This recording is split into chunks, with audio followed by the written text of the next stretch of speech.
Hey, it's Justin Morrison here, and today I'm reviewing the Sony FE 90mm f2.8 macro lens on behalf of bestbuy.ca.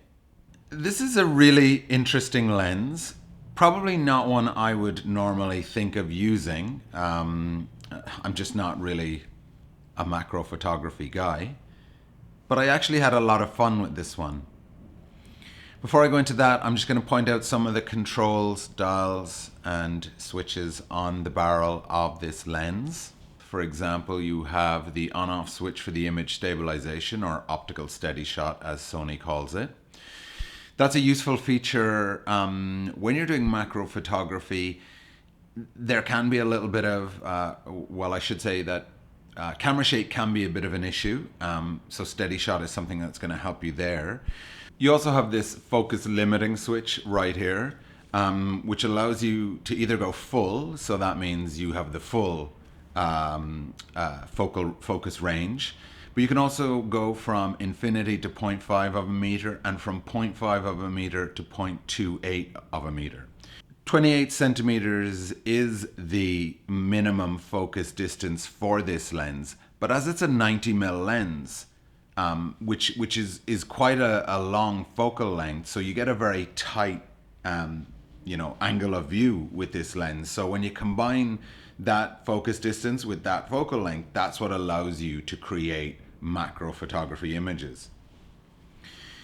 Aside from macro photography, this is also actually a good lens for portraits and headshots because it is a 90mm lens. I actually did shoot some headshots with this and was very happy with the results. I also shot some video with this. I was surprised because my initial thoughts were, oh, this is just a stills photography lens. But in fact, I was able to make some really interesting video shots.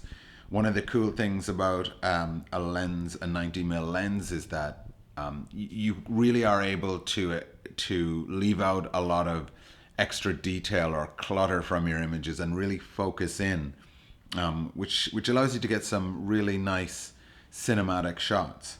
One of the interesting features I found on the barrel of the lens is the autofocus to manual focus switch, which is actually done like that. So it's part of the focus ring, and you just simply clip it in and out. It did take me a minute to figure out how it works, and then when I was using the lens, it took me, I kept forgetting that that's how you do it, so I kept looking for the AF to MF switch. But that's more a function of me using lots of different lenses, and they're all slightly different in how they operate. And this is an unusual feature, but I love it. I think it's a great way to switch from autofocus to manual focus. A lot of the times it's just a fiddly little switch somewhere down here, and it's just not always very easy to find. But with this, super easy to use.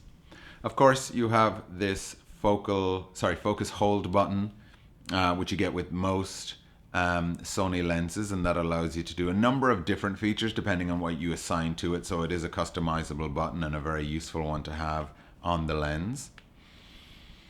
All in all, I'd say I enjoyed this lens more than I expected to. It is a really interesting world when you get into the whole macro photography thing. There is so much interesting stuff you can do with details, and yeah, a really interesting little niche in photography that I wasn't really sure that I would appreciate. Image quality was good.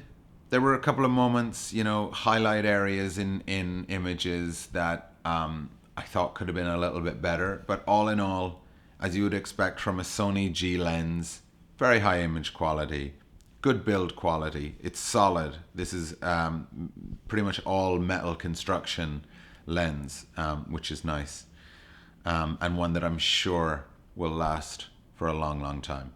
On behalf of the Best Buy blog, this is Justin Morrison. Until next time, peace out.